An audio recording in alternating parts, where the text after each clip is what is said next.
Assalamualaikum warahmatullahi wabarakatuh. Jadi di sini Bu, saya ingin mewawancara terkait dengan masalah pembelajaran. Nah, ini ada beberapa poin yang ingin saya tanyakan. Kira-kira Bu Ika bisa membantu untuk menjawab pertanyaan-pertanyaan saya ya?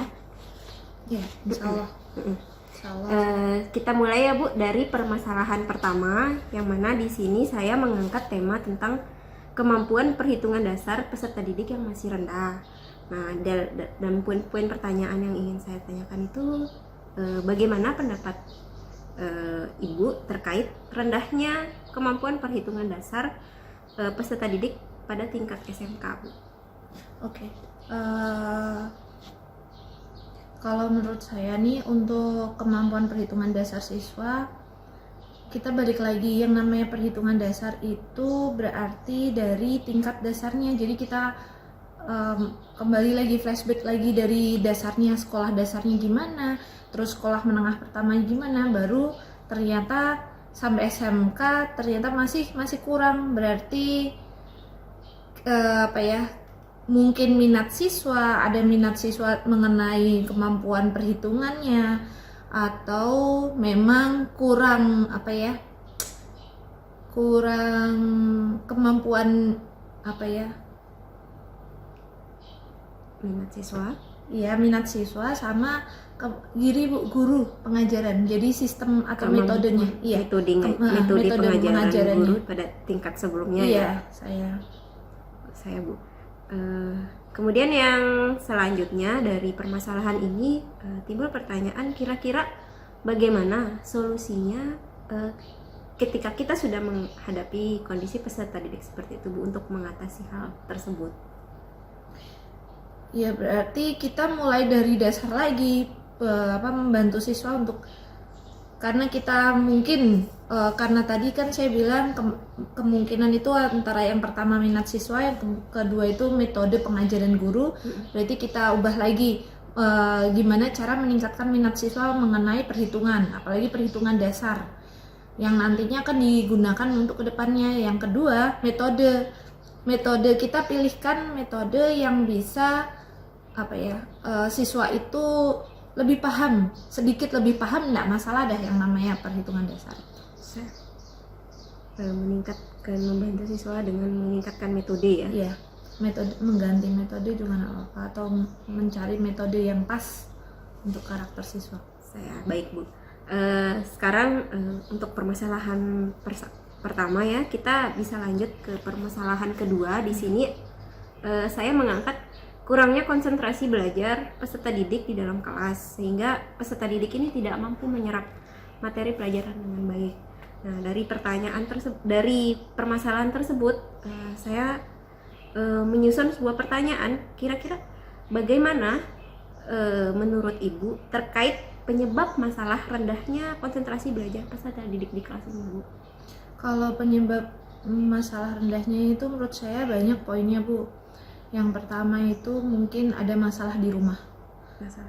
Masalah di rumah, entah karena di sini yang saya rasakan itu banyak masalah broken home itu. Terus yang kedua,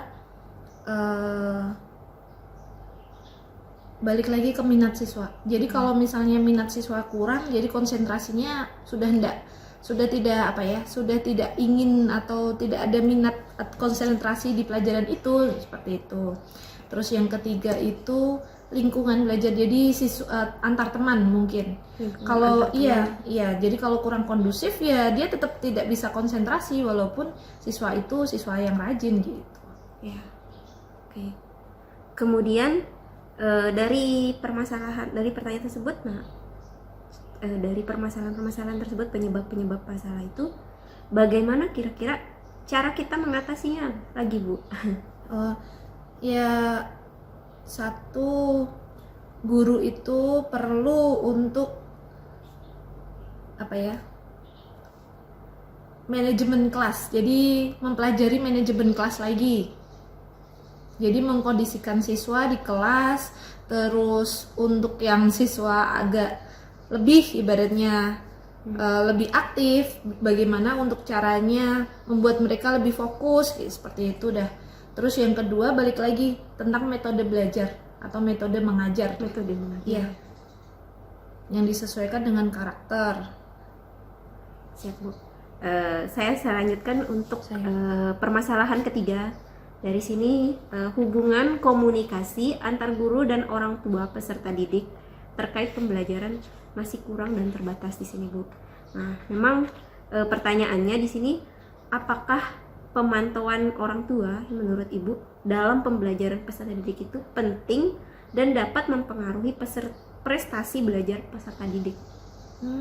Menurut saya penting sekali, Ibu. Penting sekali. Iya, karena jika dukungan orang tua itu maksimal, maka prestasi siswa, prestasi belajar khususnya itu juga lebih maksimal gitu. Tapi untuk orang tua yang kurang maksimal, apalagi untuk yang masalah broken home, ya seadanya menurut saya nih sangat penting menurut saya. Nah, jika memang cukup penting dan berpengaruh, bagaimana cara mengatasinya kalau seandainya di lapangan itu terjadi kurang dan terbatasnya hubungan komunikasi antara orang tua dan pihak guru maupun sekolah? Jadi bagaimana kira-kira langkah-langkah kita, ya seperti yang Ibu sampaikan sebelumnya, ada broken home dan lain-lain seperti itu. Apa langkah-langkah kita gitu untuk meminimalisir gitu permasalahan tersebut? Kalau menurut saya mungkin bisa diadakan pertemuan wali murid orang tua itu siswa, iya, dengan guru, entah wali murid, entah guru produktif, terutama dihadirkan juga BK-nya, seperti itu dah. Jadinya terjalin komunikasi yang baik. Ada masalah apa sih antara orang tua dan siswa, jadi insya Allah jadi bisa maksimal. Seandainya guru saja yang bertindak atau hanya guru misalnya kayak wali kelasnya yang jalan atau mengatasi masalah, kan tidak bisa gitu. Tidak tahu kalau misalnya apalagi siswa yang kurang aktif gitu. Iya. Berarti ada pertemuan yang kita perlu lakukan. Saya lanjutkan ke permasalahan saya yang keempat. Di sini yang saya angkat itu ialah guru masih belum mengoptimalkan model pembelajaran yang inovatif sesuai dengan karakteristik materi kita. Nah, dari permasalahan itu timbul pertanyaan ya, menurut Ibu, bagaimana mengaplikasikan model-model pembelajaran yang inovatif untuk menunjang konsentrasi dan prestasi belajar peserta didik? Kalau model-model pembelajaran inovatif, maksud saya pengaplikasian bukan pengaplikasian yang sudah dilakukan. Jadi kalau kita menerapkan model pembelajaran inovatif itu bagaimana sih pengaruhnya gitu untuk menunjang konsentrasi? Apakah ada pengaruh yang baik atau seperti itu maksudnya? Kalau menurut saya jelas berpengaruh ya apalagi ke siswa. Dengan metode atau pembelajaran yang inovatif pasti lebih menunjang konsentrasi, minat belajar. Kalau konsentrasi sama minat belajar siswa sudah tinggi, insya Allah prestasi belajarnya juga akan meningkat gitu. Jadi guru itu juga perlu pembaharuan, update tentang ilmunya gitu. Jadi saya lanjutkan Bu ya, untuk pertanyaan ke-8. Apa langkah-langkah yang efektif yang dapat diambil atau dimanfaatkan oleh guru untuk menerapkan dan mengoptimalkan model pembelajaran inovatif dalam lingkungan belajar kita yang masih serba terbatas di sini?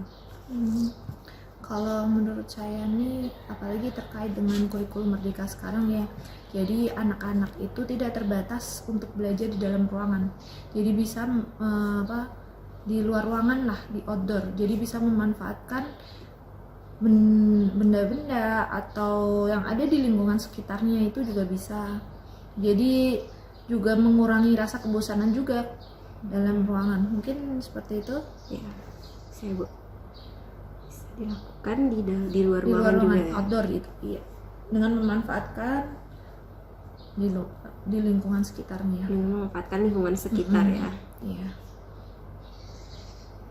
Saya lanjutkan ya Bu ya, untuk permasalahan kelima dari pembahasan yang saya angkat, permasalahan yang saya angkat di sini, evaluasi pembelajaran pada peserta didik kita masih belum mampu diterapkan berbasis HOTS.